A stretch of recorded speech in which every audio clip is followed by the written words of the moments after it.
Štetočine su već na vašim biljkama, samo ih još ne vidite. Vrt sada možda izgleda savršeno, listovi zdravi, sve mirno, a zapravo je problem već počeo. Ono što ne vidite sada, uskoro će vam pojesti sav trud u nekoliko dana.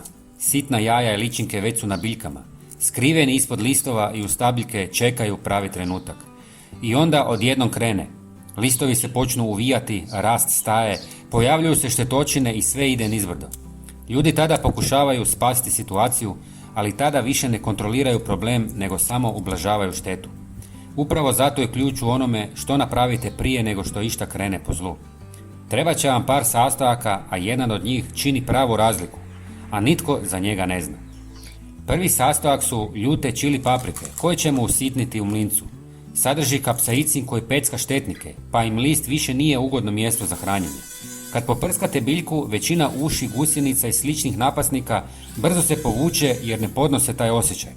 Ako nemate čili papriku, možete koristiti ljutu crvenu mljevenu papriku. Istresite sve u pola litre vruće vode. Zatim dodajte 1 žlicu mente ili par kapi eteričnog ulja. Miris mente nama je ugodan, ali mnogim štetnicima je prejak i iritirajući. Ona remeti njihov osjećaj za orijentaciju, pa teže pronalaze biljke koje žele napasti. Treći sastojak je svima nam poznat češnjak koji ima toliko jak miris da većina štetnika jednostavno bježi od njega.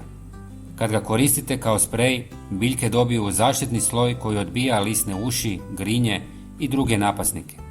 Osim kao insekticid, češnjak je i odličan fungicid i sprječava gljivična oboljenja.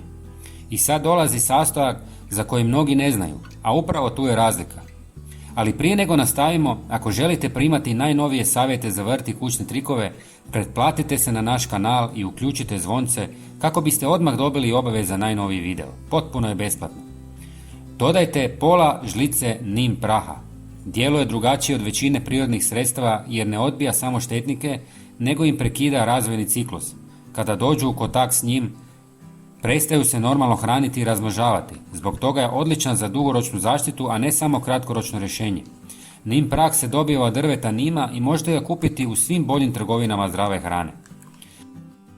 Ostavite sve da odstoji par sati i zatim procijedite i ulijte u kantu vode. Napunite prskalicu. Ali postoji još jedna stvar koju većina radi pogrešno, a može uništiti cijeli učinak. Ako prskate po jakom suncu, ova smjesa brzo izgubi snagu. Zato je koristite isključivo rano ujutro ili predvečer.